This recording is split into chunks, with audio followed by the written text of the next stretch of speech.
Bismillahirrahmanirrahim. Assalamualaikum warahmatullahi wabarakatuh. Alhamdulillahirabbil alamin. Wa bihi nasta'inu ala umurid dunya waddin. Wassalatu wassalamu ala asyrafil anbiya'i wal mursalin wa ala alihi wa ashabihi wat tabi'in wa man tabi'ahum bi ihsanin ila yaumiddin. Subhanaka la ilma lana illa ma 'allamtana innaka antal alimul hakim. Allahumma 'allimna ma yanfa'una wanfa'na bima 'allamtana.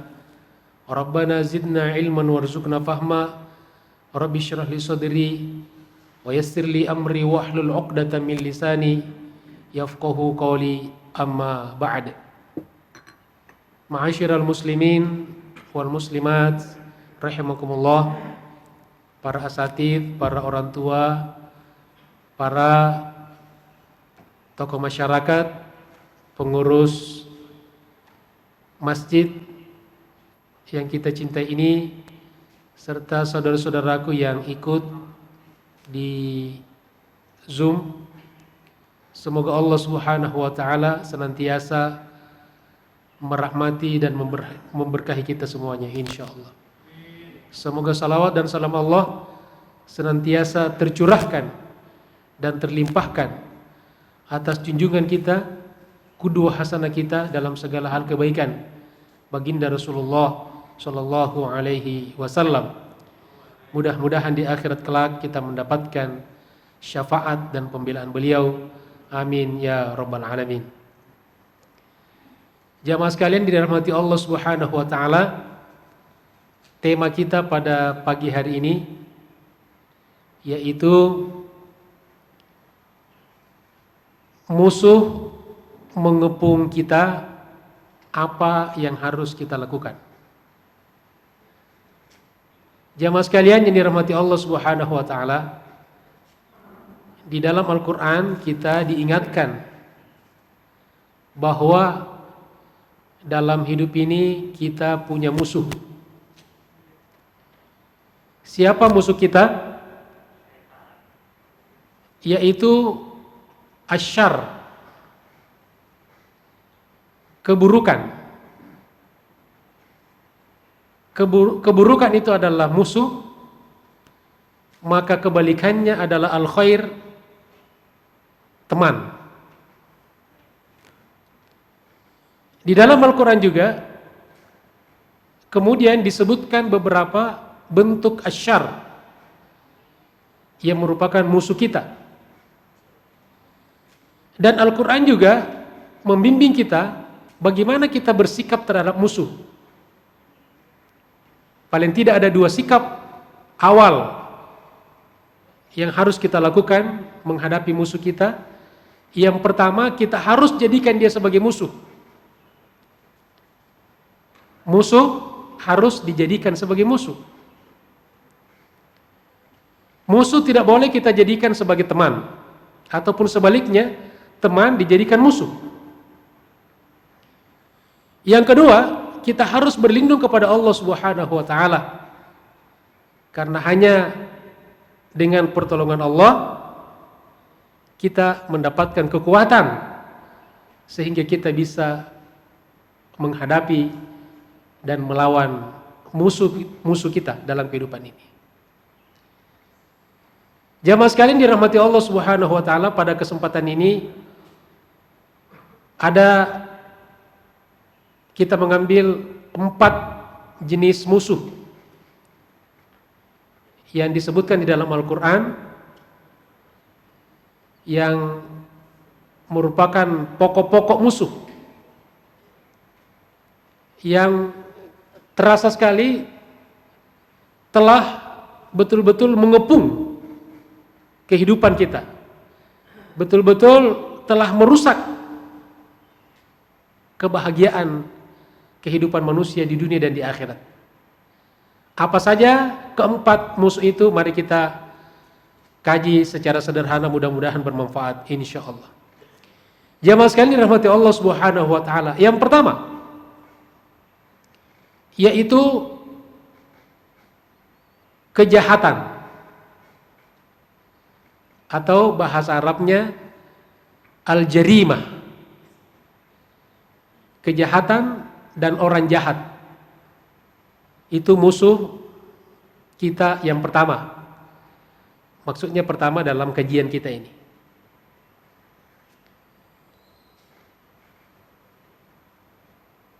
Kejahatan adalah merupakan musuh yang telah mengepung kita dalam kehidupan kita.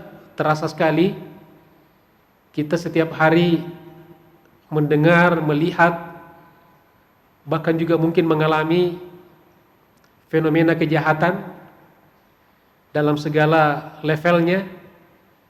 Setiap hari kita membaca, kita mendengar berita tentang kejahatan yang terjadi di tengah-tengah kehidupan masyarakat. Bahkan manusia itu sendiri, kita semuanya ini juga punya potensi kejahatan dalam diri kita. Dan semua kita juga berpotensi untuk menjadi objek kejahatan itu. Ya. Apatah lagi misalnya di masyarakat kita sekarang ini, induk kejahatan itu diperjualbelikan secara bebas. Yaitu apa? Al-khamru. Al-khamar, sebagaimana kata Nabi sallallahu alaihi wasallam, ummul khaba'ith, induk daripada kejahatan itu.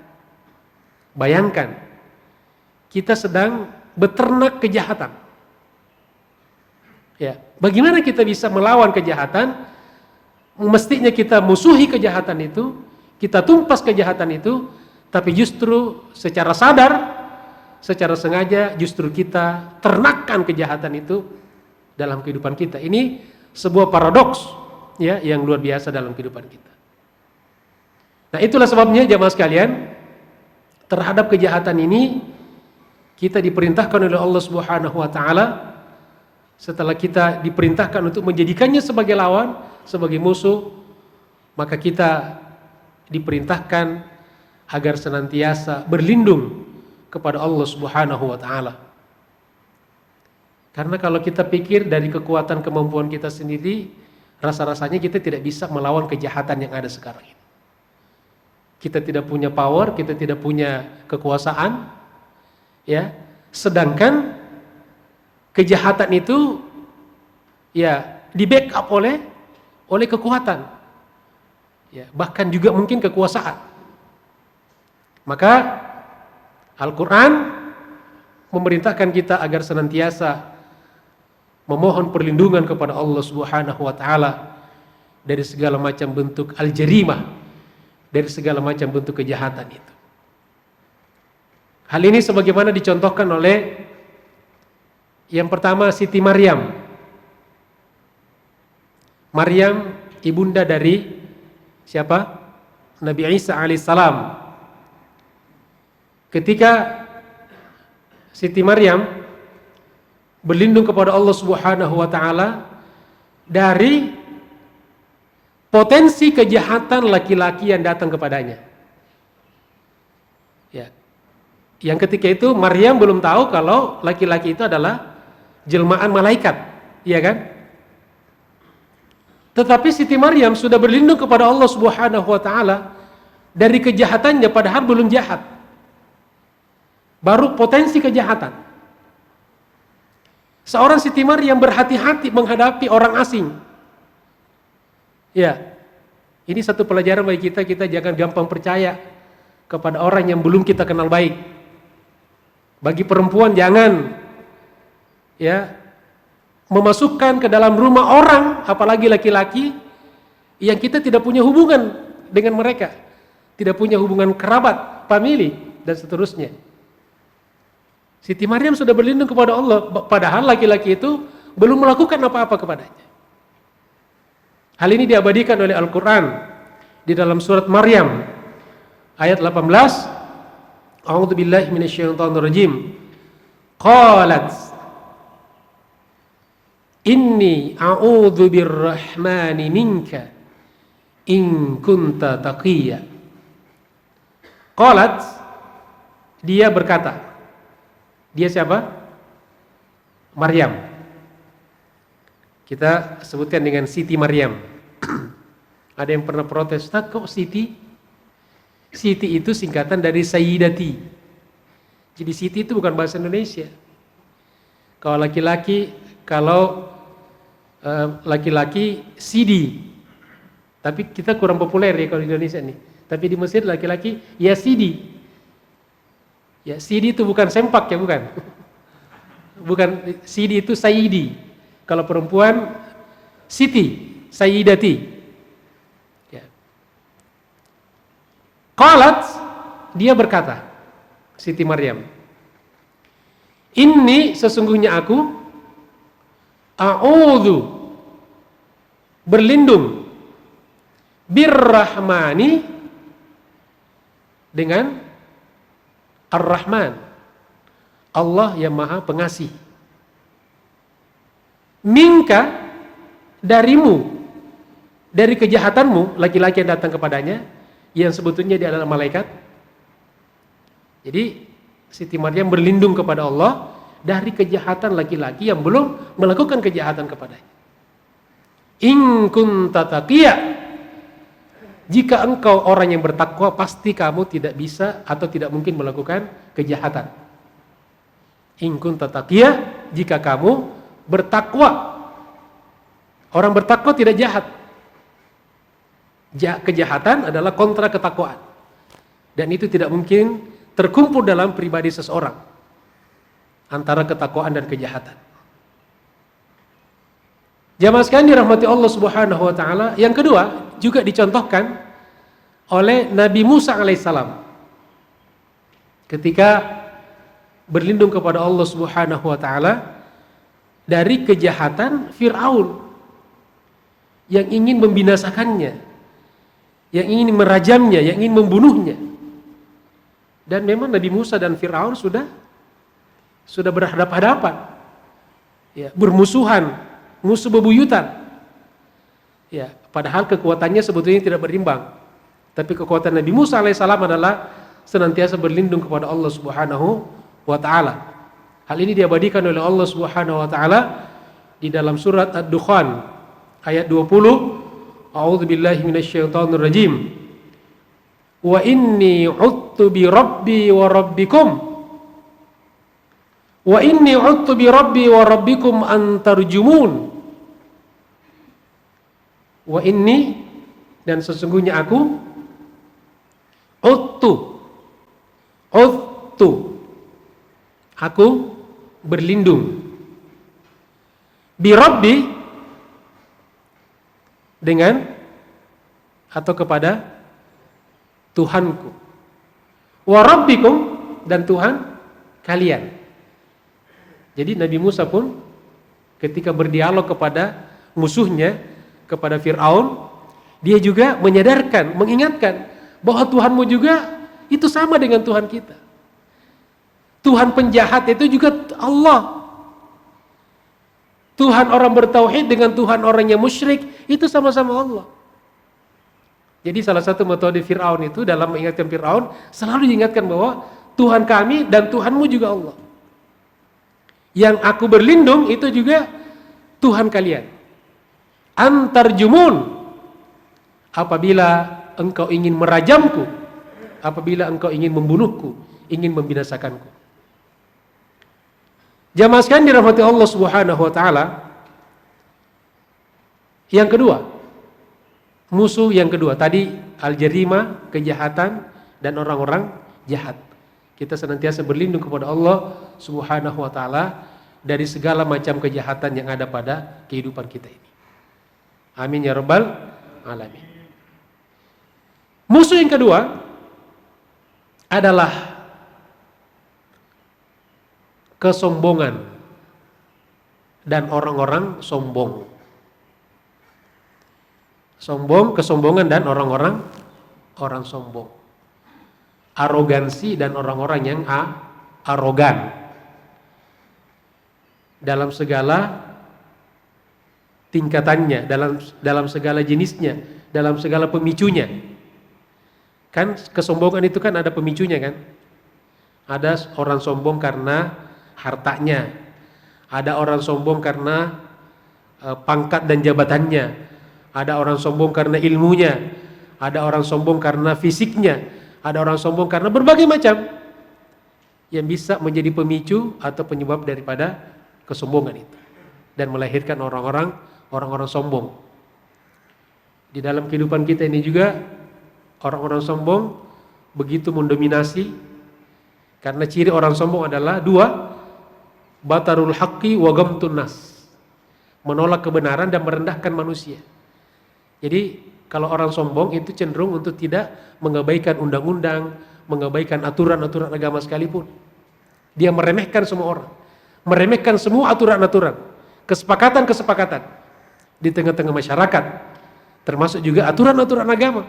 Dia merasa sombong, merasa besar, merasa dirinya lebih besar daripada aturan-aturan yang ada, bahkan merasa lebih besar daripada agama sekalipun.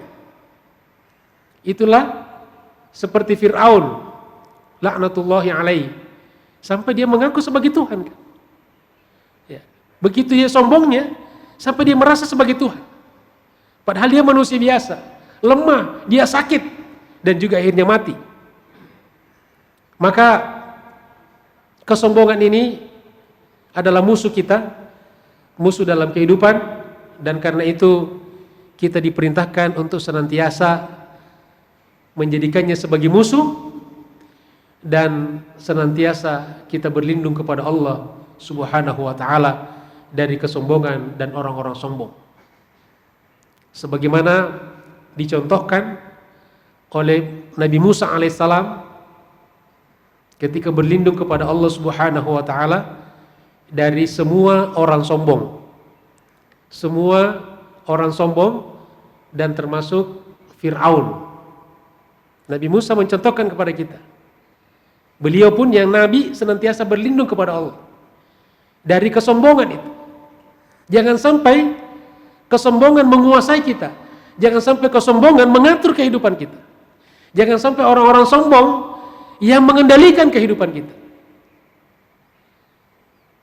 Allah Subhanahu wa taala abadikan di dalam Al-Qur'an di surat Ghafir. Surat Ghafir ayat 27. A'udzu billahi minasyaitonir rajim.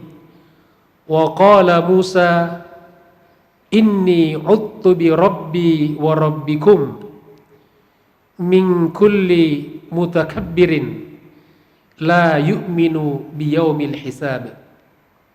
Ghafir ayat 27. Ya. Nama lain dari surat Ghafir apa? Ada yang Ustaz, saya cari surat Ghafir nggak ada Ghafir. Apa? Surat Al-Mu'min. Jadi ada beberapa surat yang punya nama lebih dari satu. Ya. Ada surat apalagi yang punya surat Al-Isra. Ya, di beberapa mushaf disebutkan surat Bani Israel. Ya.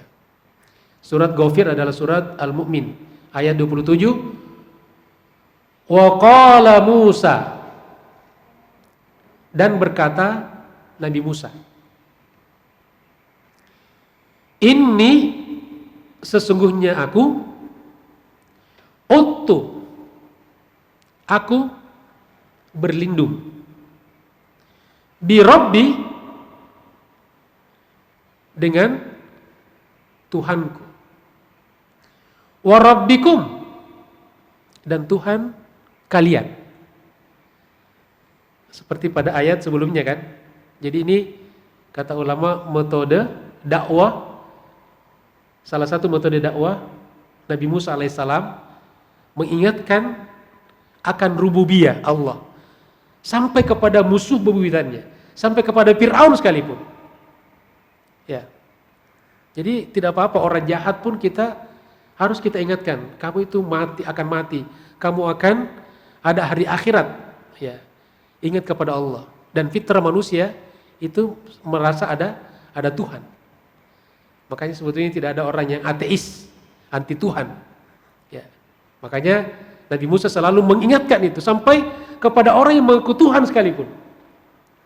Aku berlindung kepada Tuhanku dan kepada Tuhan kalian. Dari apa?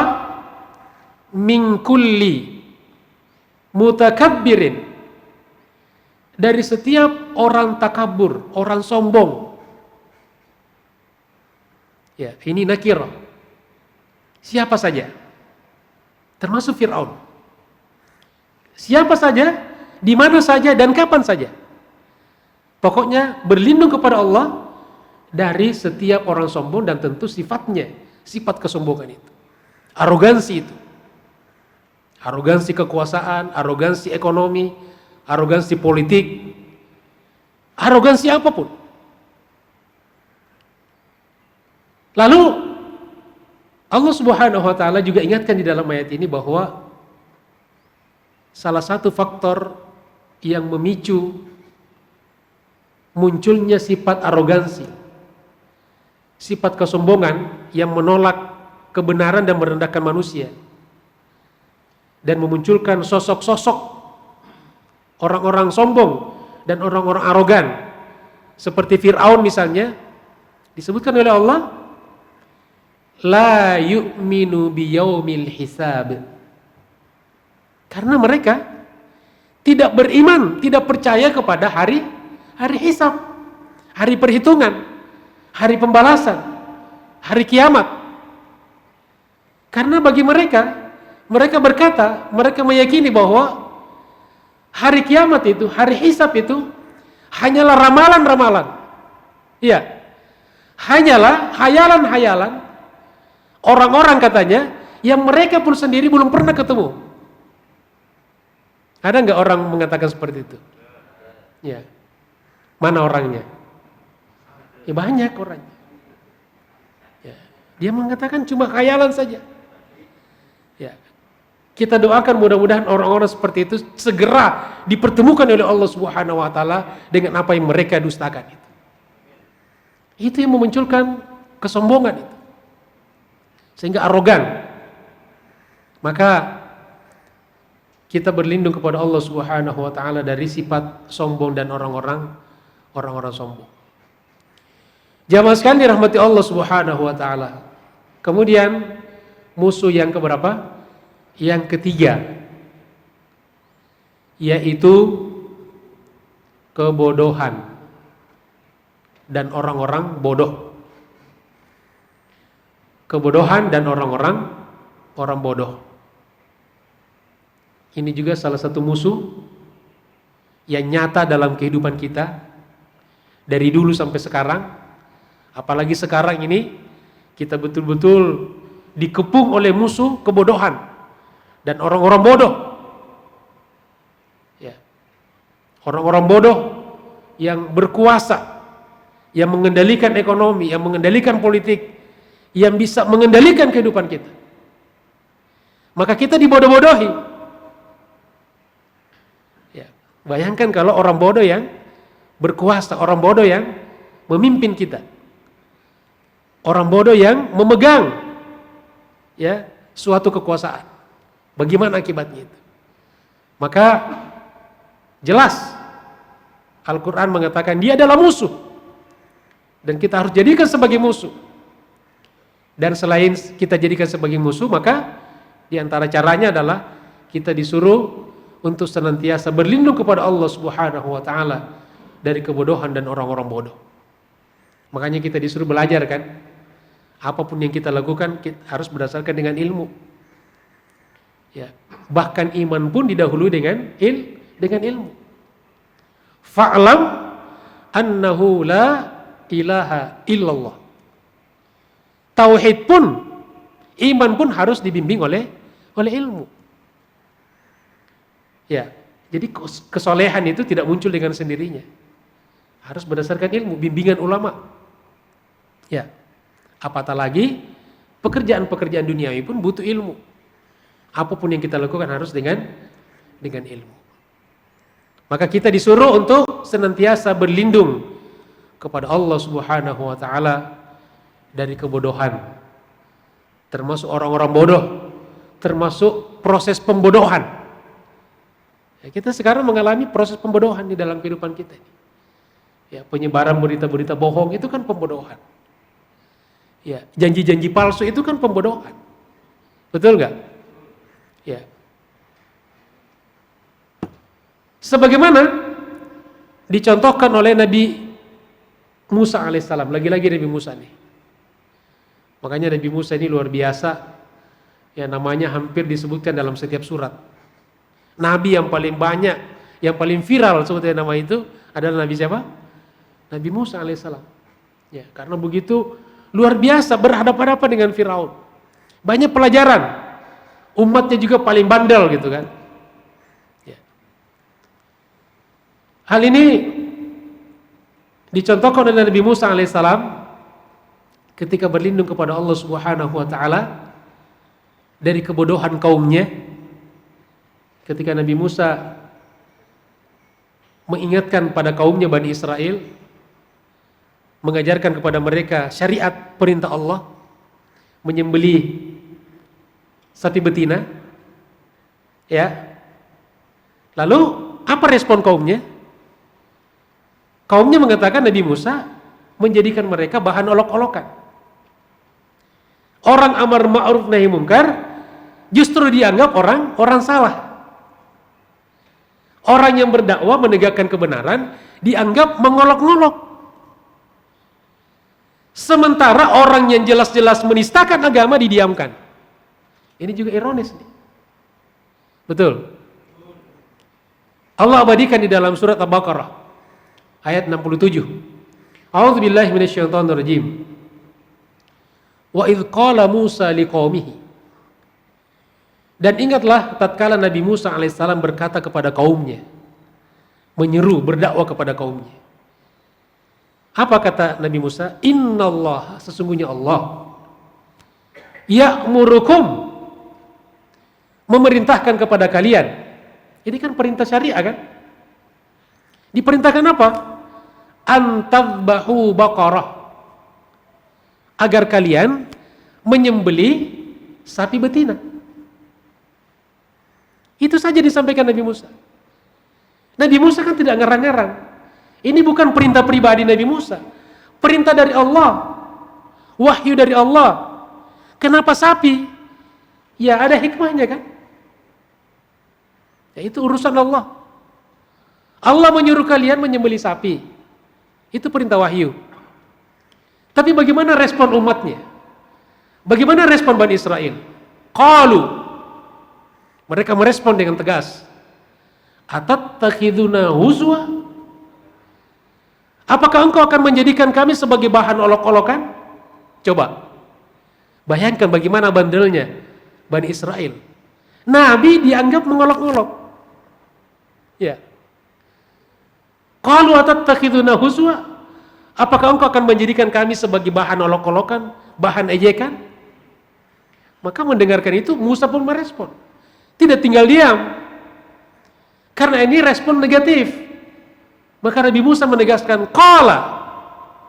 Nabi Musa berkata, a'udzu billahi, aku berlindung kepada Allah, an akuna minal jahilin, bahwa aku termasuk orang-orang bodoh. Jadi Nabi Musa berlindung kepada Allah dari menjadi orang bodoh atau orang yang membodoh-bodohi masyarakat.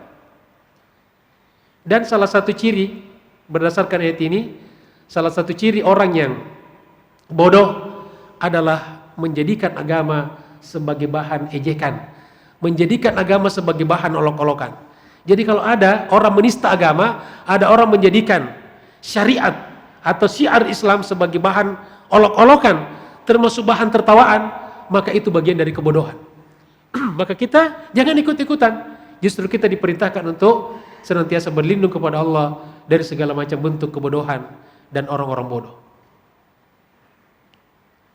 Ma'asyiral muslimin rahimakumullah, Bapak Ibu sekalian yang dirahmati Allah Subhanahu wa taala. Berikutnya yang keempat. Ya, yang keberapa? Yang keempat. Musuh kita yang nyata dalam kehidupan ini yang keempat adalah kezaliman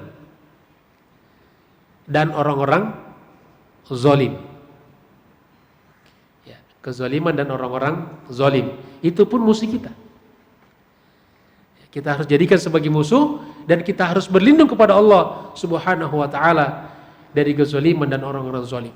Sekarang luar biasa kezaliman terjadi di mana-mana. Ya. Karena definisi az-zulmu itu adalah wad'u syai'i fi ghairi mahallihi. Meletakkan sesuatu bukan pada tempatnya. Itu zalim. Memberikan jabatan kepada seseorang yang tidak ahli itu adalah kezaliman.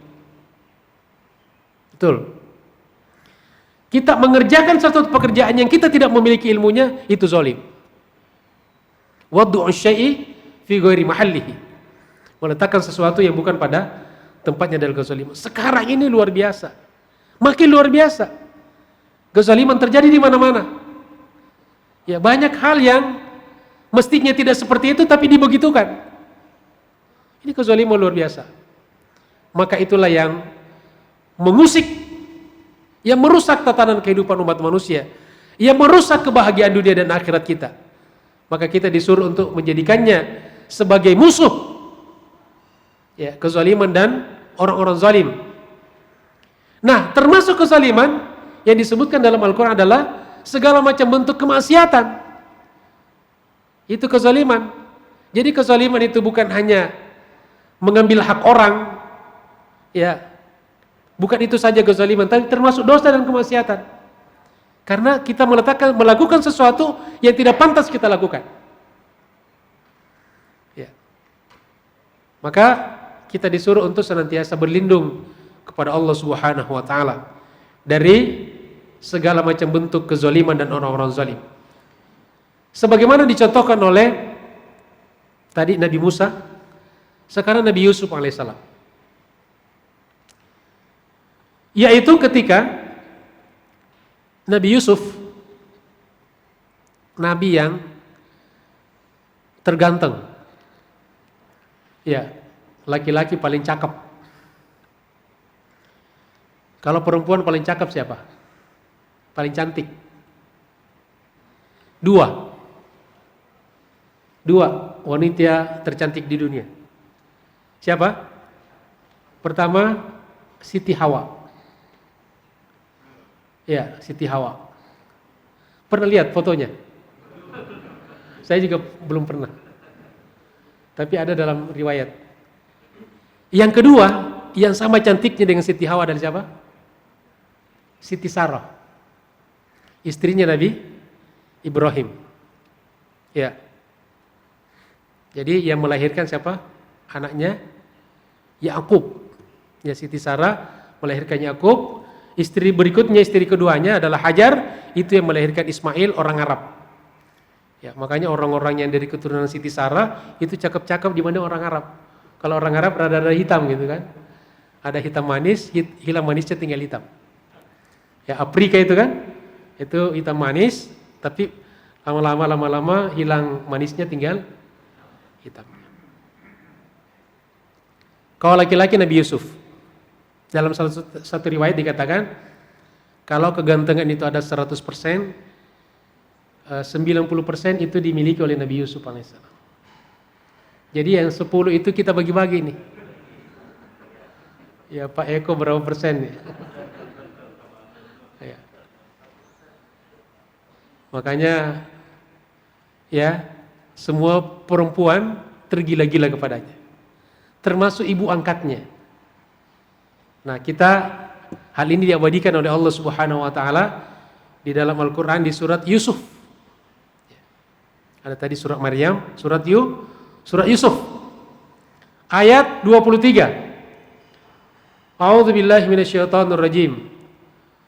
Wa rawadathu allati huwa fi baitiha.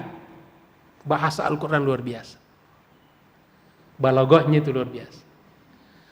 Warawadatsu, dan dia wanita itu menggodanya.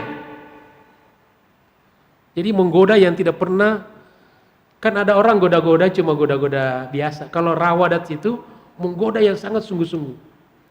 Jadi telaten, serius dia.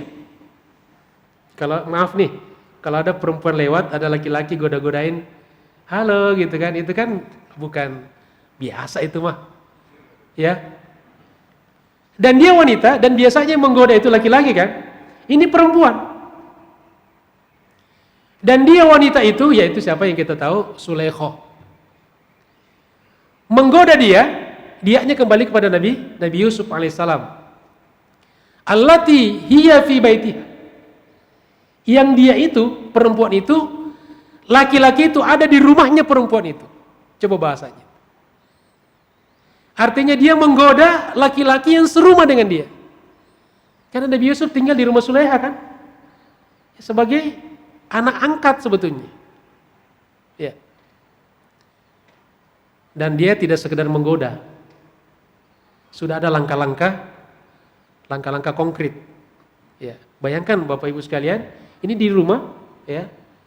Lalu kata Al-Qur'an, wa ghallaqatil abwab. Pintu-pintu rumah sudah ditutup oleh Sulaikha. Ya. Mau ngapain itu? Ya. Pintu-pintu sudah ditutup. Wa ghallaqatil abwab. Lalu yang berikutnya, wa qalat hai talak. Sini. Kata hai talak itu, sini dong gitu kan. Jadi bayangkan Bapak Ibu sekalian, sudah di dalam satu rumah, pintu sudah ditutup semuanya, sudah berhadapan-hadapan, ditawarkan pula oleh perempuan. Dan perempuan ini bukan perempuan biasa. Bukan ketemu di BKT, bukan. Hadis menjelaskan, dzatu mansibin wa jamalin. Punya kedudukan, istri Perdana Menteri, istri raja. Wa jamalin, dan cantik. Walaupun tidak secantik Siti Hawa gitu kan. Kira-kira bayangkan Bapak Ibu sekalian, kalau laki-laki seperti kita ada pada posisi Nabi Yusuf, apa yang kita lakukan kira-kira? Ya. Kalau di hadis kan dijelaskan inni akhafullah kan? Dia mengatakan inni akhafullah. Kalau kita mungkin inilah kesempatan. Wa na'udzubillahi min zalik. Tetapi Nabi Yusuf lagi-lagi berlindung kepada Allah Subhanahu wa taala. Lalu apa dia katakan? Qala itu menunjukkan sikap ketegasan. Ya. Qala, dia berkata, ma'adzallah. Aku berlindung kepada Allah. Kenapa berlindung kepada Allah? Innahu, sesungguhnya dia ahsana mathwai, yang senantiasa memberikan perbuatan terbaik kepada saya. Dia yang menghidupkan saya, dia memberikan kesehatan kepada saya, memberikan rezeki kepada saya, terus memberikan kegantengan kepada saya, memberikan kesolehan kepada saya. Masa Tuhan Allah yang berbuat baik kepada saya, lalu saya ingin bermaksiat kepadanya? Ma'adzallah, aku berlindung kepada Allah. Innahu ahsana mathwai. Innahu rabbi ahsana mathwai. Dialah sesungguhnya Tuhanku yang senantiasa berbuat yang terbaik kepadaku. Lalu di akhir ayat Allah sebutkan apa? Innahu rabbi ahsana mathwai innahu la yuflihudz zalimun. Sesungguhnya tidak akan pernah beruntung orang-orang zalim. Sesungguhnya tidak akan pernah beruntung orang-orang yang bermaksiat. Pokoknya kezaliman apapun tidak pernah ada keuntungannya dunia dan akhirat. Tegas. Tidak akan pernah beruntung. Masa kita berteman dengan orang yang tidak memberikan keuntungan kepada kita? Justru kita harus berlindung kepada Allah dari segala hal yang akan merugikan kita dunia dan akhirat. Kezaliman dalam segala bentuknya, termasuk segala macam bentuk dosa dan kemaksiatan. Jamaah sekalian dirahmati Allah Subhanahu wa taala, dan insyaallah mudah-mudahan ada kelanjutannya nanti. Ini pada kesempatan ini kita bahas 4 musuh, ya, dan bagaimana kita mensikapi musuh ini. Mudah-mudahan bermanfaat dan menjadi ilmu yang barokah buat kita semuanya. Terima kasih atas segala perhatiannya. Mohon maaf atas segala kekurangan dan keterbatasannya. Wal afu minkum. Wassalamualaikum warahmatullahi wabarakatuh.